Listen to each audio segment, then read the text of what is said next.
Welcome to the Good Life Coach podcast. I am your host, Michelle Lamoureux. The intention of this show is to awaken you to your fullest potential. Join me each week for inspiring interviews to elevate an area of your life, as well as interviews with women entrepreneurs who are creating success on their own terms. Each episode provides actionable tips to guide you to design a life you love. Hey there, it's Michelle. I cannot believe this is the last Wednesday of August 2020. Depending on when you're actually tuning into today's show, I am actually rerunning an episode that came out just a few weeks ago. It was very popular. I think it's very timely.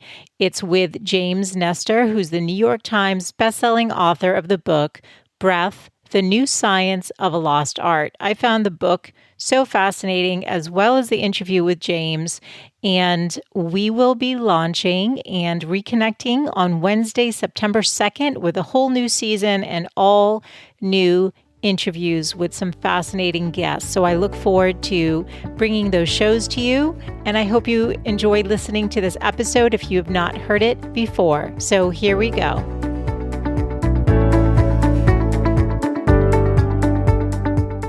Hey there, it's Michelle, and welcome back to the show. I've got such an interesting guest lined up for you today. Joining us is James Nestor, the New York Times bestselling author of a book called Breath, The New Science of a Lost Art. It was such a fascinating read. I learned things in this book that I had never heard about before. So we all know that what we eat impacts our health. We know that exercise, or the lack thereof, impacts our health. But did you know that how you breathe also contributes to your health? Well, until I read James's book, I was unaware that there was actually a correct way to breathe. So it turns out that we should all be breathing in through our nose. We should be nasal breathing. And so we discussed this, as well as why breathing incorrectly is contributing to chronic conditions. He explains why nasal breathing is so important. He provides us with a breathing exercise that we can easily do. And we cover other key areas from his fascinating book.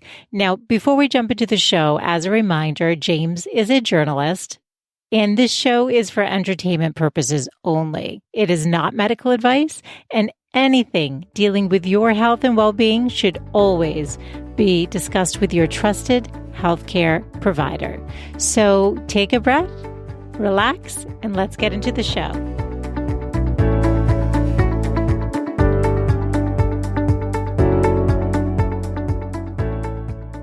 Hey, James, welcome to the show. Thank you for having me.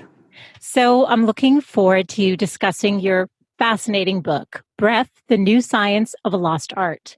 Wanted to just jump in with what prompted you to write a book on breath and breathing? I had never intended on doing this. It was just a number of different circumstances sort of coalesced at the same time. And it was two major jumping off points for me. The first one is I had a very odd experience during a breathing class here in San Francisco that my doctor or no one else in the medical community could really describe or help explain. But I didn't know what to do with that experience.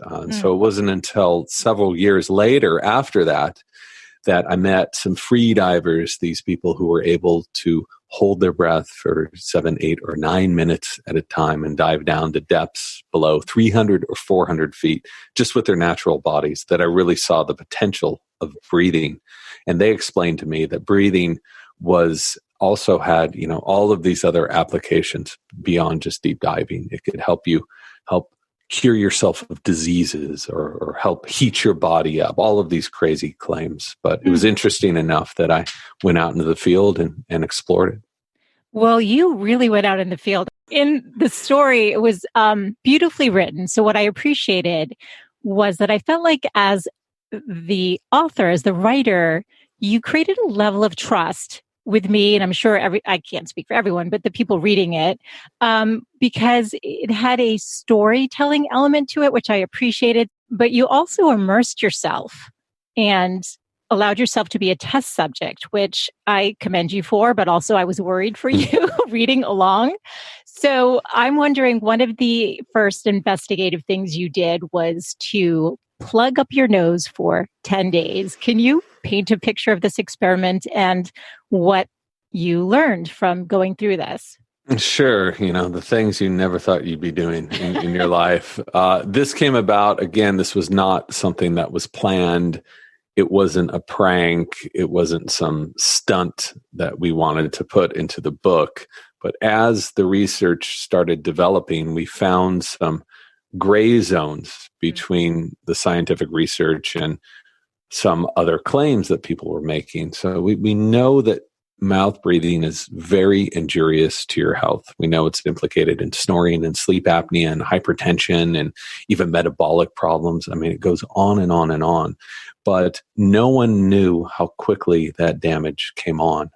So I had been talking with the chief of rhinology research at Stanford and many conversations with him over months and months and months. And he thought it would be interesting. He's like, well, what if we test this? He couldn't find anyone. He was just riffing. We were at lunch, hanging out. He's like, oh, that'd be interesting to test. So he didn't have any money through Stanford. And so we had to pay to do this study. And the we is me. I didn't want to just do one person because it's really hard to gauge data with just one person, a study of N1. So I managed to convince a breathing therapist who is a nasal breathing fanatic. He's been talking about this stuff for 10 years. I said, you got to put your money where your mouth is. Come on out here. As a joke, I mentioned that. And he showed up all on his own dime, Wow. And we spent 10 days with plugs up our noses to test just how injurious mouth breathing was. And then we spent another 10 days just nasal breathing, doing some other breathing exercises, because what we had been told for so long from so many people in the medical community was how we breathe does not matter. According to them, to many people still today, nose, mouth, 20 times a minute, whatever, doesn't matter. And we thought it would be interesting to put that to the test. Well, you did. And so what did you discover from this? And people need to read the book. I mean, there's so much great research in it, so they need to read it themselves. But if you could tell us what you actually learned from doing this. I put this right at the beginning of the book because I wanted to identify very clearly what the problems were with breathing. People don't realize that 80% of the population is breathing inadequately. When I first heard that, it was shocking to me. I said, what are you talking about? I've been breathing my whole life. I'm still alive. I'm doing fine. But then you start to look at these populations. 10% of the population has asthma. Half of them snore. A quarter have sleep apnea. We have allergies. It goes on, and even autoimmune problems have been tied to breathing. So you look at this huge population of people, and that was really, really shocking to me. And 25 to 50% of the population habitually mouth breathes. So we found within a single day of mouth breathing, my blood pressure went up about 15 points. I started snoring, and I had not been snoring before. Within a few days, both he and I, the other subject, Anders Olsen, and myself, we had the exact same downward spiral in our sleep. So we got sleep apnea. We started snoring 4 hours throughout the night. That was my worst. Blood pressure kept going up. We were anxious. We were fatigued. And these weren't just subjective markers. These were all very clearly laid out with data.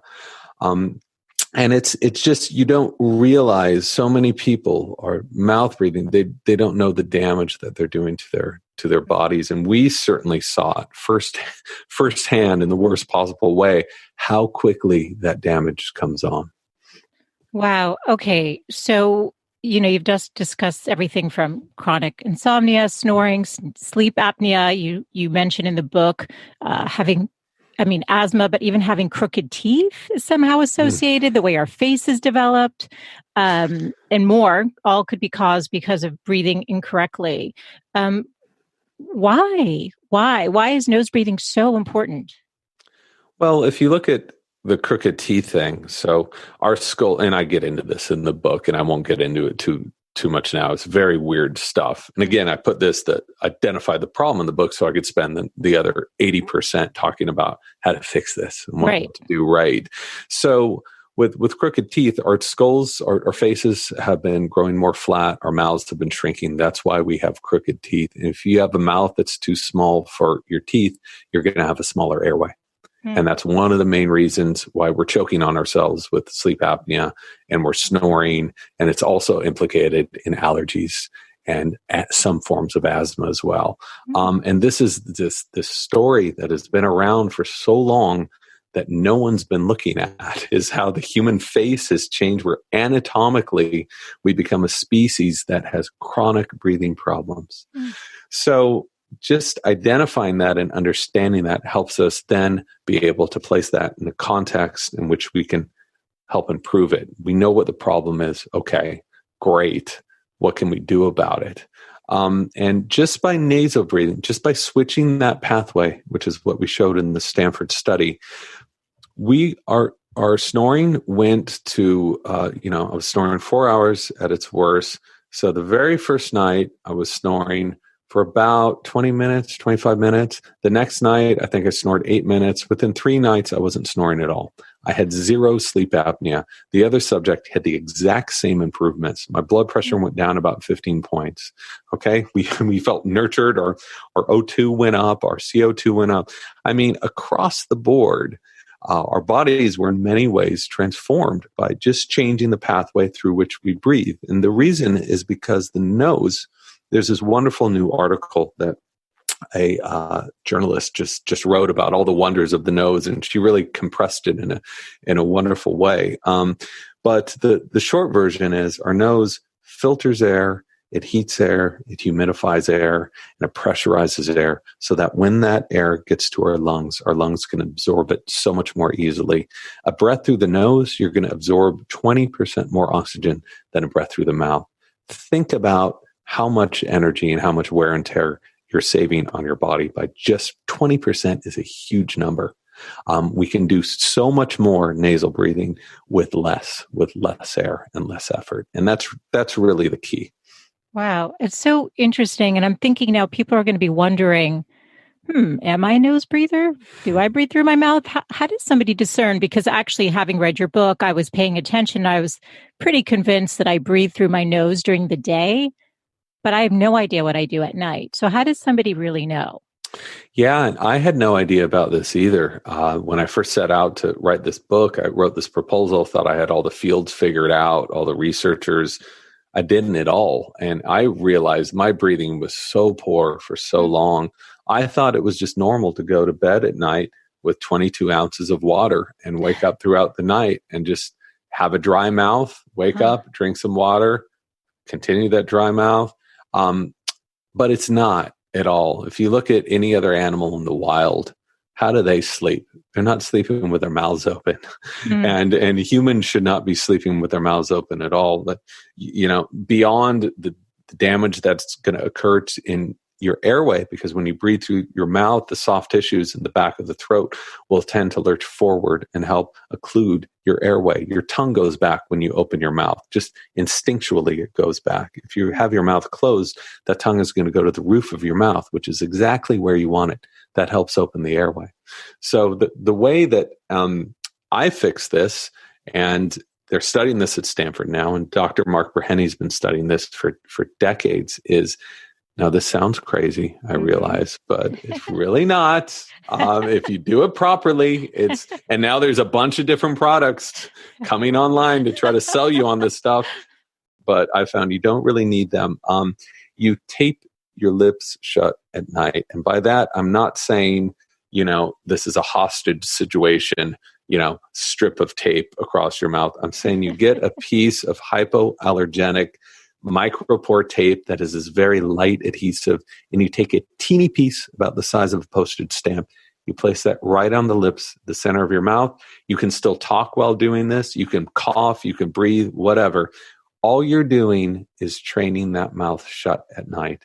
And 4 out of 5 of my friends who were chronic snorers, and they calculated this. I didn't write about this in the book, by the way. This was just a little study I did on the side. Okay. They no longer snore because of this trick. And I've heard from probably 50 or 60 people who did this. Within 2 nights, they said, "Oh my God, I'm no longer snoring. I'm getting more oxygen. I feel so much more rested. And I think the reason no one's heard about this is there's no way to make money off of this. It is free.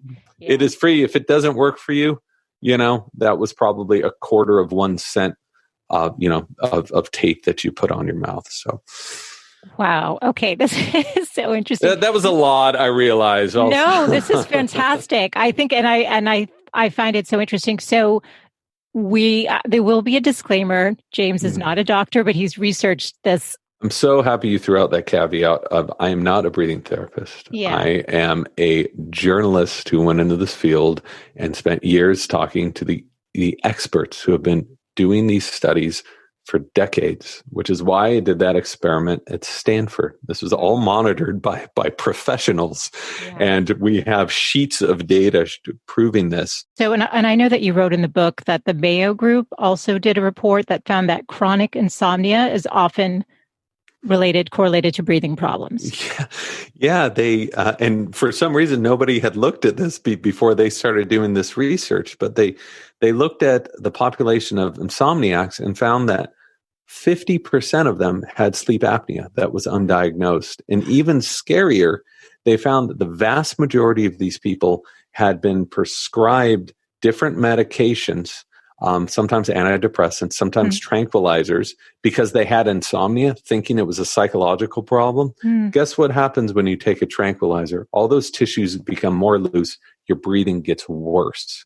And every one of these people was failing their pharmaceutical treatment because it was making breathing more difficult. So there is this, and again, this stuff is freely available to anyone to look up. And that was the Mayo Clinic, and there's this great YouTube talk on it. But we just haven't been, it just shows you how breathing is so essential to our health, and no one's been paying attention to it because it's been right in front of us the whole time. All I could think of when I was reading this book was you must be having the most interesting conversations right now, and everybody must be telling you about their chronic sinusitis and their sleep apnea and their snoring and all of it. And so now I'm going to share what resonated with me. So you tell the story of, and I hope I pronounce her name correctly, Katarina Roth, who is from Germany. She passed, I Googled her because I was fascinated, around the age of 91. And they wrote that she had a moderate scoliosis. Now, the reason I'm referencing this is when I was about 10 years old, I was diagnosed with moderate scoliosis. I was not disfigured like the images I saw online. And I was shocked to know that when she was growing up with this, for people with very severe cases, they were left to die basically in their beds. Is that right? This was like crazy to me. And then she helped cure or reverse these extreme curvatures through breath work and exercises. I've never heard of this. I mean, I was braced for 23 hours of the day. And the irony is that breath is what helped her reverse it, whereas my breath was taken away from me. I literally couldn't take a deep breath in for 6 years. When you think about right now, if everyone just takes an exhale, take a big deep breath in, you've got these enormous balloons inside of your chest, okay? When you take that breath in, it directly affects your posture, which is why people who are constantly chest breathing are usually hunched over. So she was told as a teenager, here's your brace, here's your bed, here's your wheelchair when you get older. And that's it. And over years, she really worked at this. It wasn't like this happened overnight. Right. But she straightened her spine through stretching and through breathing and through nothing else. And she went on to train up to 100 women at a time at this facility. She was repeatedly derided. They tried to shut her down. Yeah. She kept doing what she was doing. And at the end of her life, she lived to be, just 3 days shy of her 91st birthday. She was awarded by the German government a medal for her work in medicine. Wow. So you see these cycles, and no one believed this story. And I'm still getting emails. There's always haters and trolls everywhere that say this is fabricated, placebo effect, impossible. Look at the pictures, look at the x-rays, and then get back to me and look at the science here. So, This was just one of the dozens of stories I found where these people, these pulmonauts, I call them, managed to figure out a way of healing themselves and then healing other people through breathing. It's not a placebo effect. It was all very carefully documented.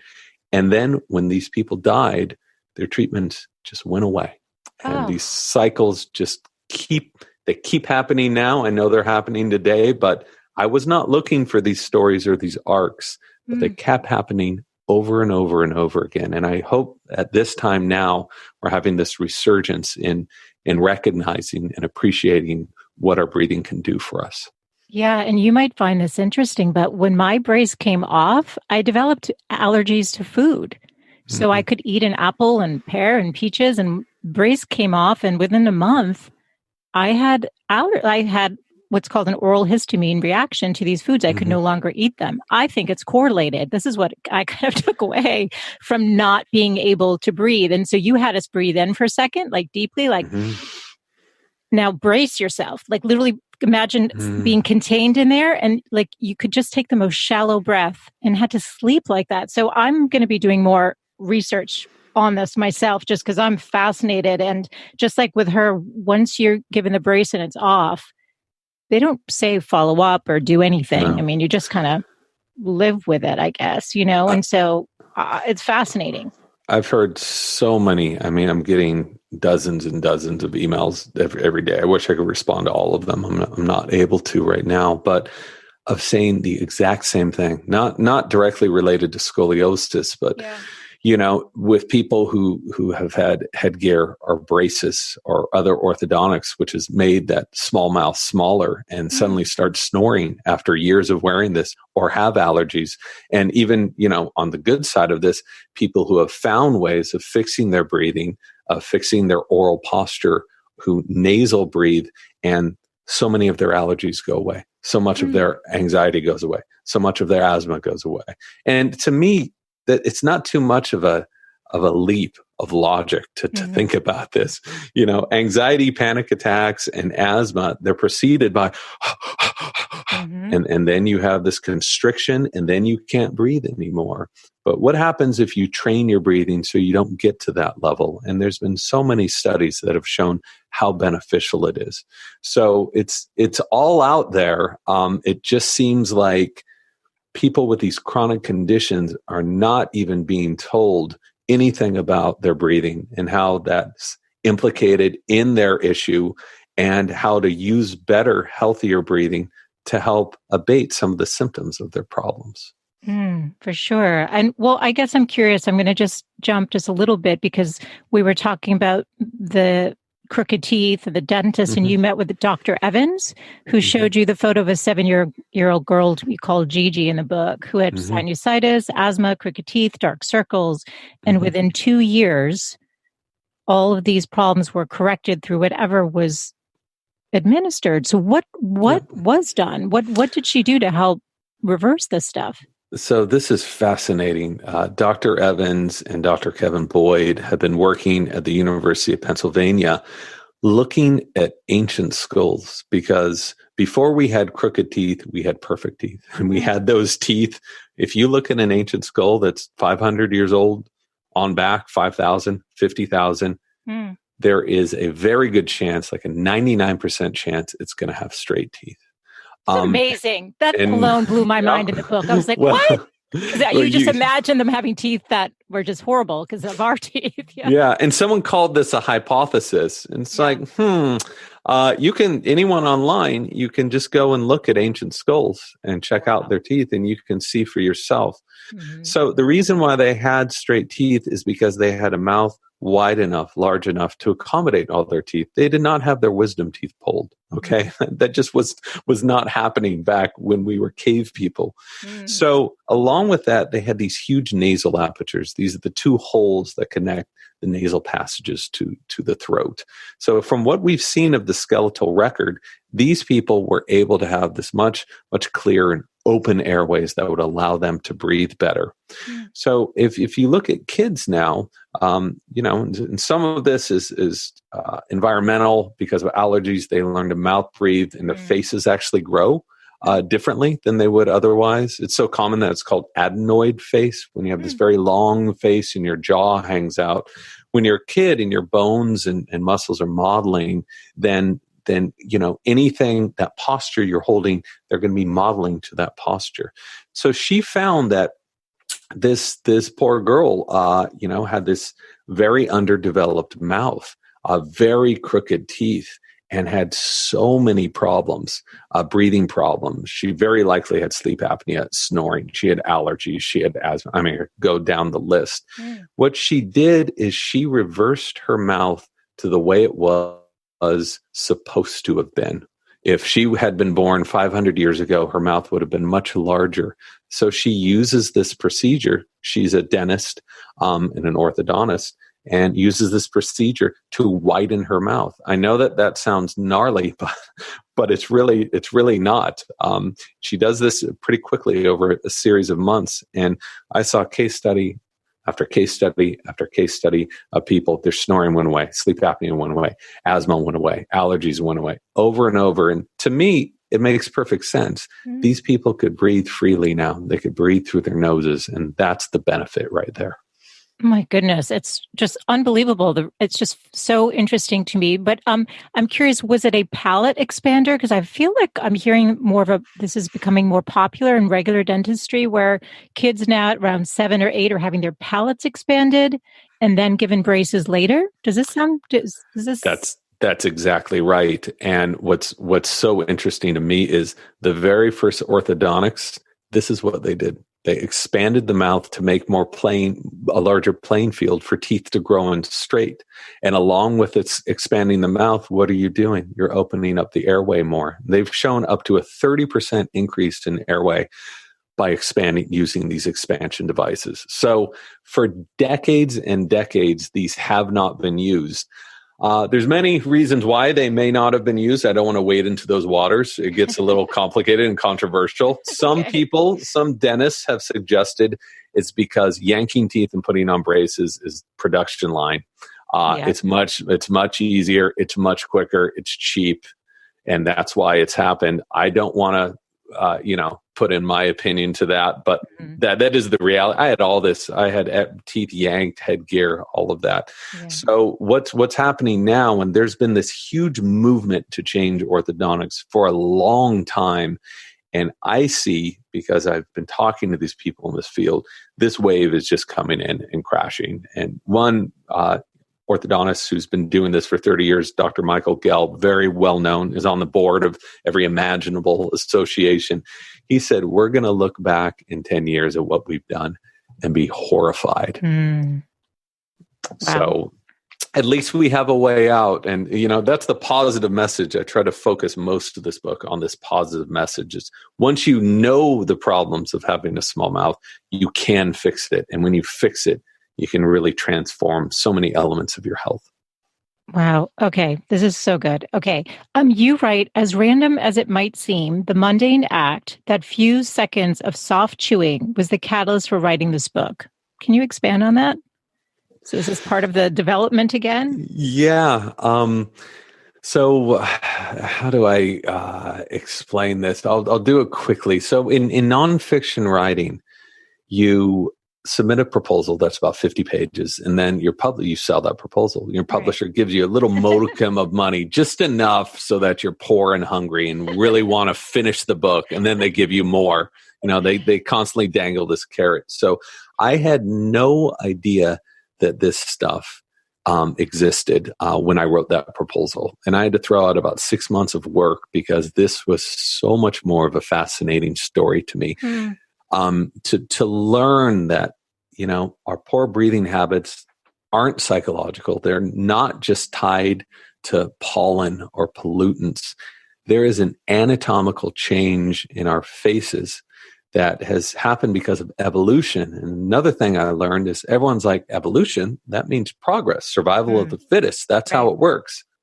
Wrong. Evolution means change, and animals are changing for the worse, and they can change for the better. If you look at our species, look at what's happened to us. Look at how many people are obese, have diabetes, have autoimmune problems, have asthma, have backs that hurt. these are not advances. This is not survival of the fittest. This is change. And so I was looking at that in relation to breathing and how our breathing has changed. So the chewing specifically is the main culprit on why our mouths are so small and underdeveloped, because we just don't chew anymore. And by chewing, I also want to put into the umbrella of chewing breastfeeding, because they've done so many studies looking at the stress and coordination to breastfeed pushes an infant's face outward. And all of that chewing stress builds those muscles and helps build those bones. They've taken populations who have been bottle fed versus breastfed and looked at them snoring later on in life. And those who were bottle fed snore and have sleep apnea at a much higher percentage than those who were breastfed. So it really starts in infancy, but throughout childhood. Eating, I think about the food I ate as a kid growing up in Southern California. Just soft processed mush, just all day, every day. We used to chew 4 hours a day. And now, we could probably chew 10 times in a day and get that smoothie down, get that avocado down, get that oatmeal down. It's all soft. And so that's the main culprit. Oh my goodness. Okay. It's interesting, but you made me feel better because I nursed my daughter for 2 years. So now I'm like, okay. There you go. I gave her a little bit of a strong start, at least something good. But statistically, she's going to have a much better chance of not having snoring and sleep apnea just because of that. But chewing, and especially for kids, is very important to keep that growth happening, to keep building that muscle and those bones.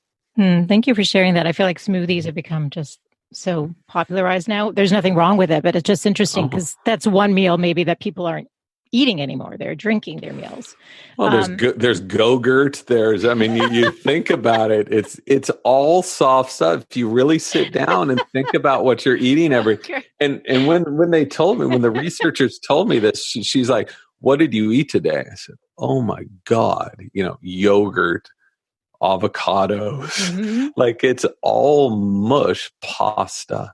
So, no. What should we eat, James? What should we eat? I know I'm not a dietitian. Yeah. I'm not going to wade into that. I just, my job as a journalist was just to go and report on the stuff objectively. Yeah. What is the science? So this is what's happened to us. And we know that whole foods are better than processed foods. I would hope that people would know that by now. That's been pretty well established. It's just, chewing is not a bad thing. It helps tone the airways more. It gives you a good, workout. You can burn a few more calories that way. But I just thought that one other thing, they looked at populations where they had been quickly switched to industrialized foods, processed modern foods. Sometimes in the same family where half the family would eat these foods and the other half wouldn't. And within a single generation, those who had switched to industrialized soft foods had 50% of them on average would have crooked teeth. Wow. So, single generation. So, wow. And I think, when I got certified as a holistic health coach about 8 years ago, one of the things that we learned was the importance of chewing your food about 25, 30 times. And I think a lot of us are just always rushing and we're inhaling our food too. So even when we're chewing, we're not really chewing the way that we're supposed to be to activate the saliva or whatever is supposed to be happening. So it's fascinating. Okay. So one thing I do want to ask you is there's a breathing technique that I know you can teach, or I will ask you, could you teach us that you reference in the book that we can start to practice, just a simple breathing technique? Sure. I know I've mentioned this a few times, but I'm not a breathing therapist. I did pick up a few tricks, and one of those tricks that I thought was fascinating that I've studied myself. I've put a bunch of sensors on my body and just looked at what happens to my body when you breathe this way, and was stunned, just absolutely stunned by it. And people can do this at home. If you have a blood pressure cuff, you can take your blood pressure before this and then take it after. If you have a pulse oximeter, that's fun to look at as well.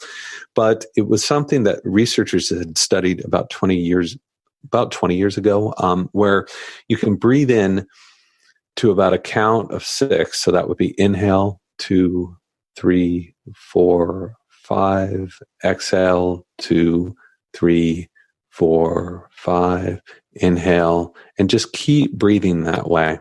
And when you do this, you are breathing so much more efficiently, and you're able to get much more oxygen into your bloodstream just by breathing this way. You think, well, I'm kind of feels like I'm not getting enough air. No, you want to be taking these slow breaths. And what something else that happens is you lulling yourself into this parasympathetic rest and relaxation response. And when you look at what happens to the body when you take these rhythmic breaths of about 5 to 6 seconds in, 5 to 6 seconds out, don't sweat it if you're off a little bit. The cardiopulmonary system enters this state of synchrony and coherence where all the functions are just locked in and working at perfect efficiency. And you can see this with a heart rate variability monitor, which gauges nervous system and your vagal response. Instead of having these jagged lines that you would see on the screen, which happens if you're talking or if you're stressed, all of these lines became extremely smooth and organized, and they all lock into one another, almost like a fractal.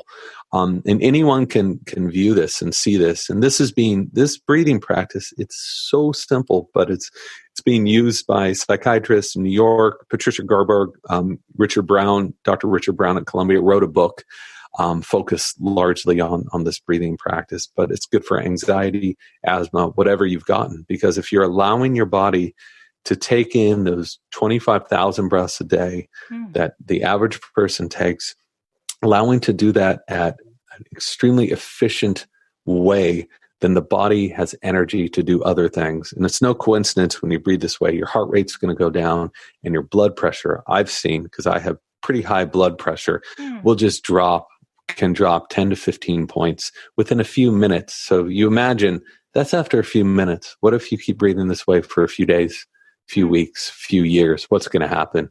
Well, we've seen what happens. These people have been studied and they've managed to really overcome so many problems.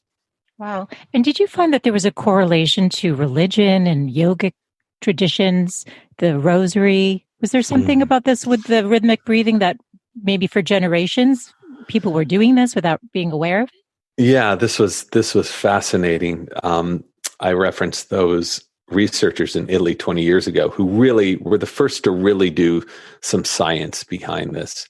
And they found that the Rosary actually evolved from practices in India. It was borrowed from practices in India. And those practices for India were the same practices that were done in China, which were the same practices done by Buddhists in Tibet. Wow. And so they had developed these different prayers, and the most popular prayers, either the Rosary, the Ave Maria, which is the cycle in Latin, that is the priest will speak a phrase and then the congregation speaks a phrase. It takes about 6 seconds to speak that phrase and about 6 seconds to then inhale after that. The same thing happened with the Kundalini Sata Nama prayer or the Om Mani Padme Hum or Om. All of those work out to almost the exact same amount of time. And the researchers said it probably wasn't a coincidence why so many people found these so healing. The praying, the praying, the prayer part of this, that's great. You can pray if you want, and that's awesome. But it's just by breathing this way is extremely restorative. And they believed that this was possibly one of the reasons why so many different cultures at different times developed these systems. It is. It's really it is fascinating. There's a quote in your book from the Tao. The breath inhaled through the mouth is called Naichi, which is extremely harmful. Be careful not to have the breath inhaled through the mouth. So they've known this for a long time. And I just think it's so interesting. I'm wondering, do you think that mainstream medicine and science are catching up to this ancient wisdom, or do we have a ways to go? The funnest thing about writing this book is, when I was really starting off 3 or 4 years ago, I was working with people at Stanford, people at Harvard, and there's been a huge amount of work for the past decades, but it's still been pretty underground because it's really hard to get funding for these studies. Still, you can see it online for free on my site. There's 500 scientific studies there if you want to check them out. But one of the funnest things that I've experienced just in the last month since this book is out is getting notes from doctors, psychiatrists. Someone wrote me from Yale, and they are just now releasing all of these studies on the benefits of breathing. And Stanford now has this huge initiative in breathing right now. So Harvard's had this for a while. Herbert Benson's been doing this work for 40 years, and his work is incredible. Yeah. But I think humanity is at the point where we're like, okay, things are bad now. We need to start taking care of ourselves. And all of this bluster and this people fighting one another and all these accusations in the academy, I would like to think we can put that aside and help learn together and work together and figure this thing out. And it's been very inspiring to see these real experts in the field at some of the top institutions now really taking breathing as an important area of research to be explored even further. There's so much more to learn about it, and hopefully we will learn about it in the next few years. That's great. It's encouraging, sort of an open source maybe some sort of open source model on breath and breathing or something where they can share best practices.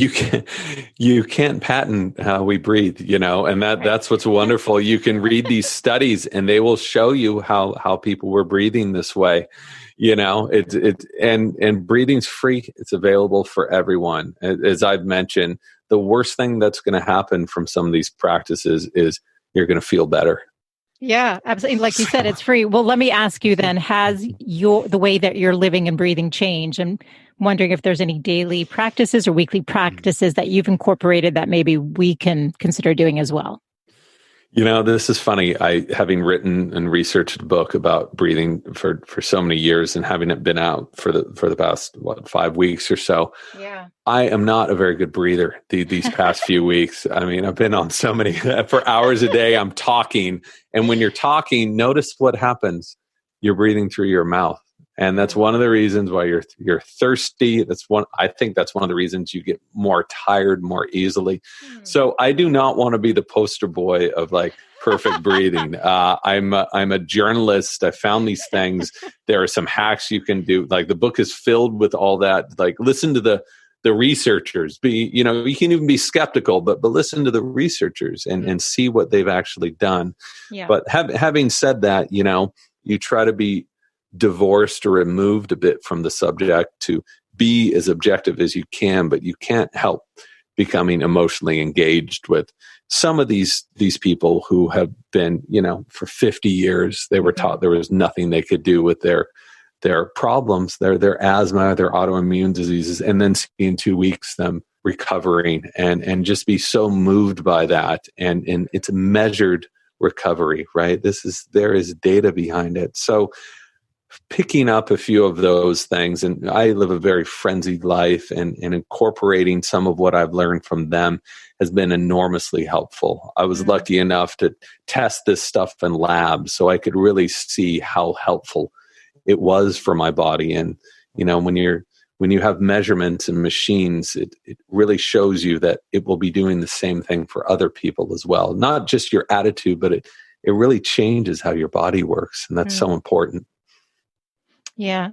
So at the end of your book, then, you reference different breathing techniques like Tumo, yogic breathing, Kriya, 4-7-8 breathing, Wim Hof's method. Is the idea, to maybe just explore what works for you, and just as long as you're breathing through your nose, you're on the right path?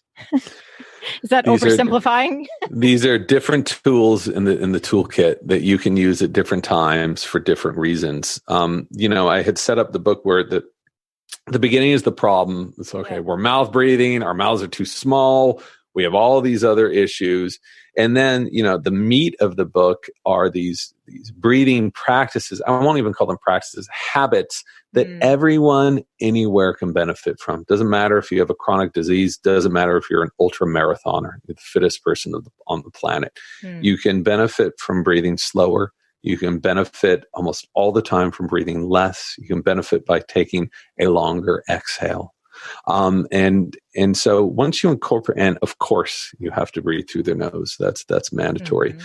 But after you've gotten that down and want to go up that next rung, that's what the Wim Hof, the Tummo stuff, the holotropic.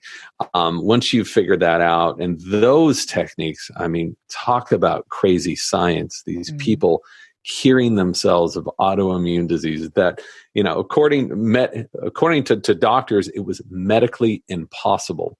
But check out the papers published in Nature, one of the most prestigious scientific journals, you know, in the world, and see what they're finding. And those stories I just thought were incredible. Not everyone needs that. Not everyone's going to want to do those really intensive versions, but we can all breathe better. We can all benefit from that.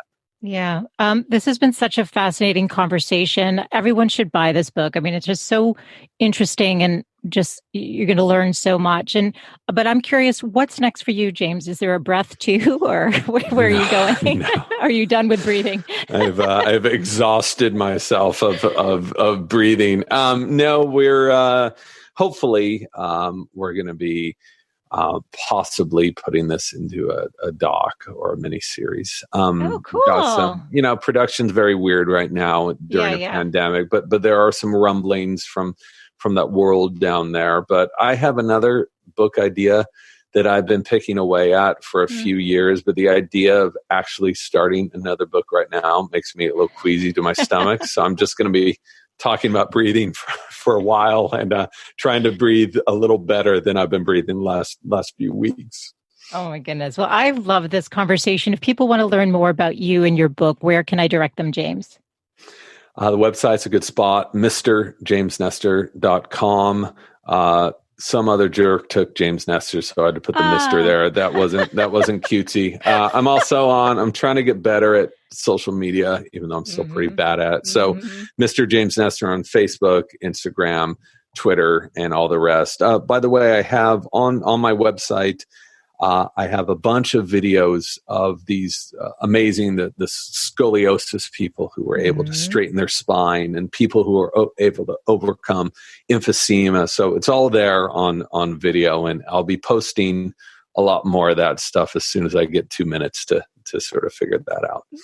Thank you for your time. I'll link all of that in the show notes. This has been such a pleasure. It's really life-changing research, and I'm very grateful for you to have put it all in one place and have kept it so interesting. And so thank you so much for your time today. Thank you very much for having me. This is Michelle Lamoureux, and you've been listening to the Good Life Coach podcast. Now remember, all of the show notes can be found over at thegoodlifecoach.com. Now, I have one favor before you sign off today. If you've benefited from any of the shows that you've listened to and really enjoyed the content, would you be kind enough to take just 1 minute and rate and review the show over on Apple Podcasts? It's how I know what's resonating with you, and also it helps other women find the show. Thank you as always for tuning in, and I look forward to reconnecting next Wednesday. Bye for now.